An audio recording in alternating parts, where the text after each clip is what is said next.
Well, what's up again there, guys? Brian here at 3Tier. Welcome to the next episode of People's Questions, episode 270. Before I begin, I'd just like to guys give you a heads up that if you happen to hear somewhat of an echo from the sound, it is because the room is literally completely empty. The only things that are left are this chair so I can film this, the desk and the computer, and just, I mean, it's all gone. So there's nothing for the sound waves to kind of, bounce off of. So that's kind of what the echo's for.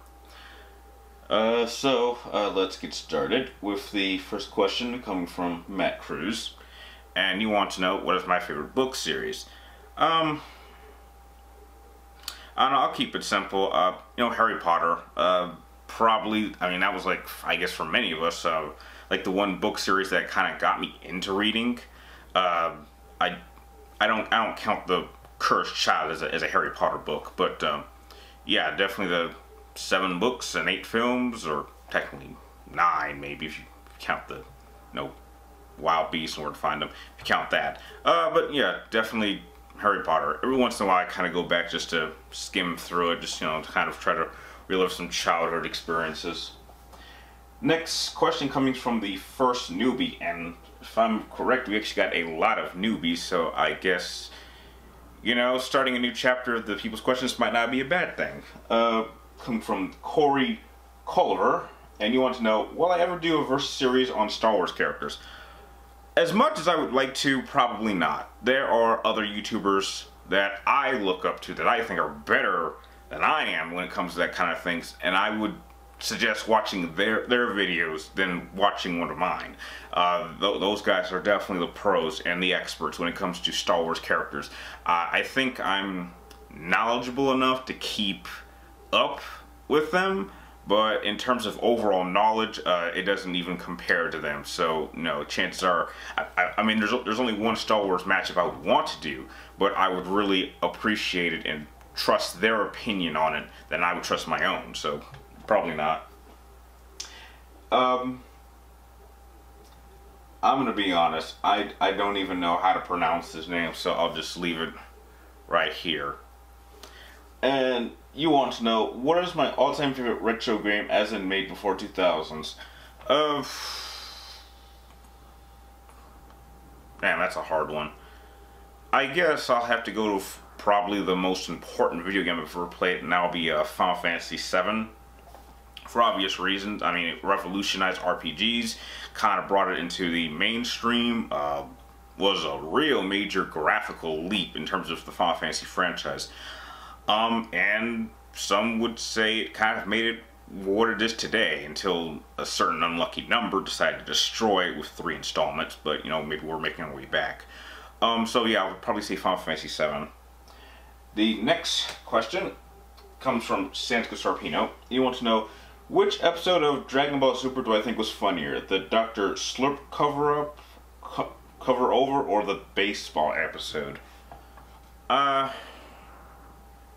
don't know, I guess between those two, maybe the baseball scene, simply because it's kind of weird seeing these super powered beings play such a simple game and then them making like an extreme version of it. So I guess I'd go with the baseball episode. The next question comes from Vinon Vaughn, and you want to know, has there ever been a time when I thought one villain was too bad to be redeemed, but the story demanded it? Oh yes, definitely. There is no other character I can think of where that was more rushed, a redemption story that was rushed, than Star Wars with Darth Vader. I'm sorry. It's nice. It's nice that Vader, kind of decided to grow a pair of balls and actually take out the Emperor before letting his son die. But that kind of goes against the character, because if Vader's supposed to be such a villain, I don't think he really should care about Luke or even think about trying to save him. And on top of that, Vader has done some really horrific things. I mean, not even counting all the Jedi and younglings he killed during Order 66 in Episode 3.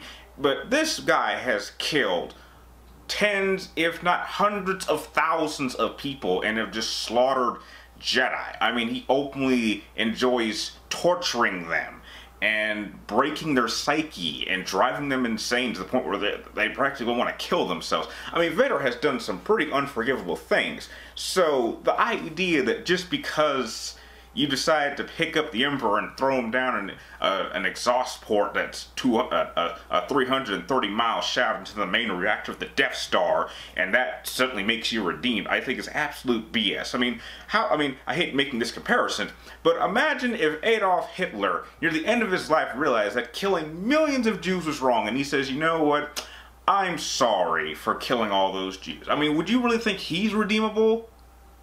Yeah. That's kind of how I view Vader. So that whole redemption story, I think, is total nonsense, and it doesn't work for me. It's probably one of my biggest complaints I've had about Star Wars overall. I mean, I understand there's a redemption. I understand that redemption is possible in some storylines, but I think it takes steps. Not you just do one good act and that redeems you for an entire lifetime of horrible acts, which I would say are more significant. So yeah, Vader is probably the one redeemed story I think was just way rushed. The next question comes from JesseCom03 and wants to know, do I think that Mass Effect is dead? Because I keep hearing this and I think it's stupid. Don't mind your opinion if you do think so. No, I don't think Mass Effect is dead. I don't think Mass Effect is... Here's the thing.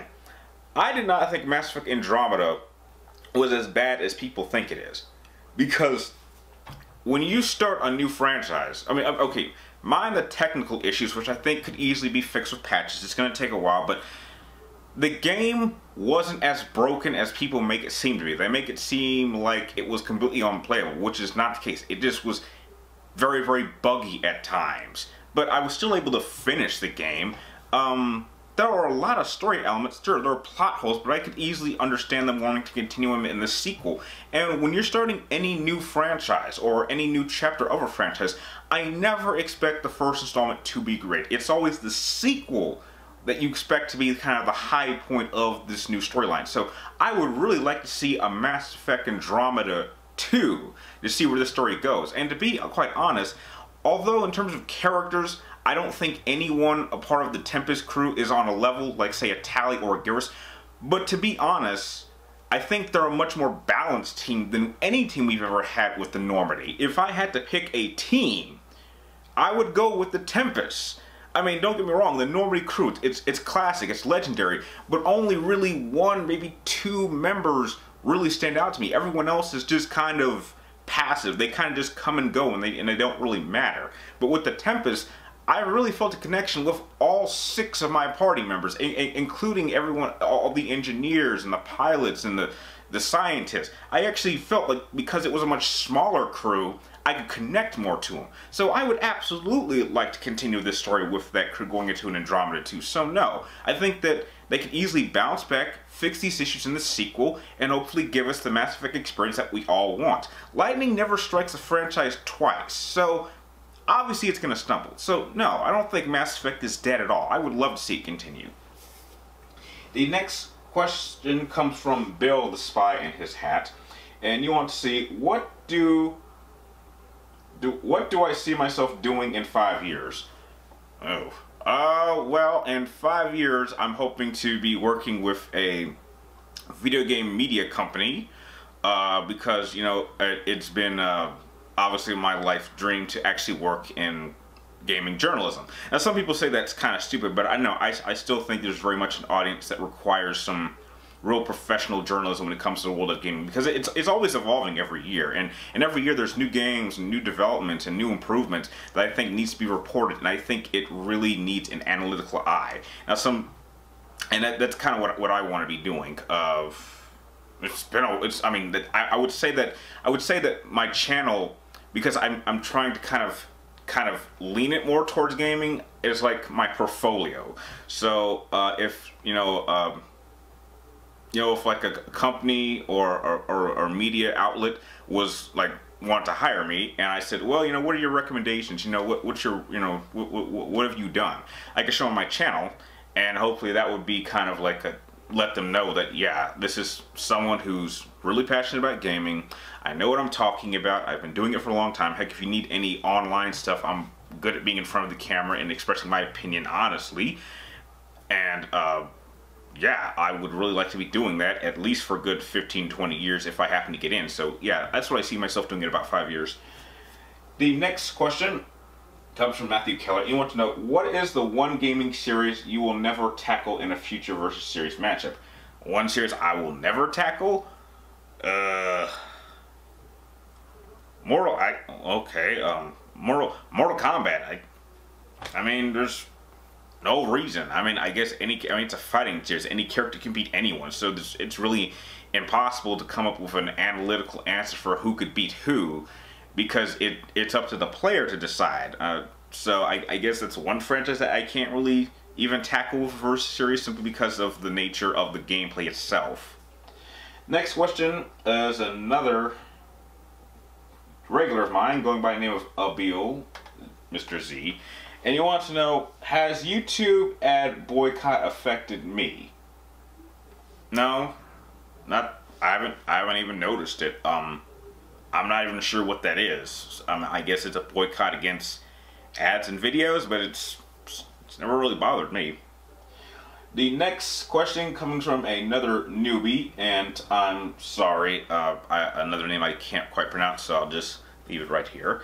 And you want to know, have I ever thought about using Kain or Razil from the Legacy of Kain series and Anniversary series? Ooh, a pair of vampires. Ooh. No. I think it's cool. You know, the funny thing about Versus series, I really think that someone else needs to come up. I would really be interested to see someone else do Versus series that aren't just typical Star Wars. I mean, tackle franchises that I don't do. I mean, yeah, there's so many games that could be used in a Versus series. There's so many possibilities. I just focus on the franchises that I've been very, very familiar with for many, many years, that I know very, very well. I don't really tackle anything that I know about, but I'm not a big fan of it, which means it would take me even longer to do research and try to play the game and do all this extra stuff in order to actually do a proper analytical video going about who would actually win between two different characters or multiple characters. So as interesting as that sounds, I probably won't be using those two characters in a Versus series. The next question comes from J-Bet. You want to know, who is my favorite hero or villain to play as in Injustice Gods Among Us? I guess you could say Batman and Superman, because technically Batman is a hero and Superman is a villain. Or okay, if we can talk primary villains, it's definitely Batman for heroes, and I want to say Doomsday as a villain. He's not very technical, but I think he's so overpowering. He's kind of like the Goru of Injustice. He's just so powerful. You don't really need to be too technical with him in order to dominate your opponents. He doesn't have like a very wide move set, but he's pretty damn powerful. The next question, comes from JBS4696, which is weird because I get this funny feeling that they're somewhat connected by this too. I don't know, because he's got another Injustice question, and it's kind of the complete opposite, or it's kind of similar. And you want to know, which new hero or villain am I most excited about in Injustice 2? Well, I have Injustice 2, I just haven't had a lot of time to play it because I've been busy packing, and I have to sometimes balance time between 4 different games at the moment. Maybe I'll have some time to play some of these games when I take my PlayStation overseas. But I guess the hero I'm most excited to play at is Supergirl, because it seems like the story might really spend a good amount of time revolving around her character development. And in terms of villains, I'm curious what they do with Brainiac. I'm not a big fan of the whole tentacles thing, because I'm getting a Dr. Octopus vibe. Maybe that's really how he actually attacks, but yeah, I would probably say Supergirl and Brainiac. And in fact, they have somewhat of a connection, so I guess that works. The next and last question of the episode comes from Andrew Rogers. You want to know, will I ever use characters from Nier Automata? Say a 3-way between A2, 9S, and 2B. Probably not. Why would A2 fight 9S? I mean, I know. I mean, spoiler alert. There is a part near the end of the game where he has to fight like a couple of copies of A2, but that's not really her. And B2 or 2B, I should say, kind of odd. I mean, I don't know how you stop 9S's hacking. I mean, if he could hack multiple opponents at once, I think you'd have an advantage. The way I see this is like this. It's kind of hard to imagine a triple threat between those three. And I would say that the two most evenly matched would probably be A2 and 2B, simply because they both use dual weapons. But then again, you have to remember that 2B has that overload ability, which makes her incredibly dangerous. But 9S has hacking, which is hard to beat, because there's so much hacking in Nier Automata. That's so important. But if I had to pick, I would probably say that A2 would probably be the one to go down first. Yeah, so the fight would really be between 9S and 2B. Between those two, I have a hard time. I want to lean more towards 9S because he has that hacking. That hacking is such a powerful ability. But 2B also has some skills of hacking in a sense, maybe? I don't know. If a fight were to break out between those three, I think it would be between 9S and 2B, which if you played the game, something like that happens in the game. So, yeah. But chances are I won't do a series match upon it. And with that, those are all the questions for this episode of People's Questions. I'd like to thank all of the newbies for joining in, and all the regulars for continuing to show your support for the channel and the show. Going into next week, I might change things up a little bit because I can't film. I think if you're gonna send your questions in, please try to get them in before Tuesday, because Tuesday is gonna be the last full day that I'm here in Vegas, because early in the morning on Wednesday, I'm not going to have time to film the next episode, and I'll probably be on a 13-hour flight, and I won't be arriving to my location till the following day, because, you know, when you fly across the ocean, you know, there's a time lapse. So it's going to be really, really hard, because I'm going to arrive there around 7 in the afternoon. So, like, the second I get to my hotel room, I'll have to start editing and try to get it up probably that Friday morning overseas. But I'm not really. I think you guys are gonna. It's weird, because if I upload it Friday there, it won't get to you guys here till Thursday. So I might have to wait till Saturday. So I might actually have some time to edit it and do some extra footage or whatnot. So yeah. If you guys want me to answer your questions in the next episode of People's Questions, yeah, probably send it to me by Tuesday. Or, you know, if you want me to, just tell me to wait until I'm in the next country, and then I'll film it that Friday where I'm at. So when I upload it Saturday, it'll get to you guys on Friday. This is gonna be a weird experience. So yeah, that's all I gotta say. So if you like this really long episode of People's Questions, feel free to like and subscribe to keep track of me in my future videos. And like always, I wanted to thank you guys for watching, and I will see you next time.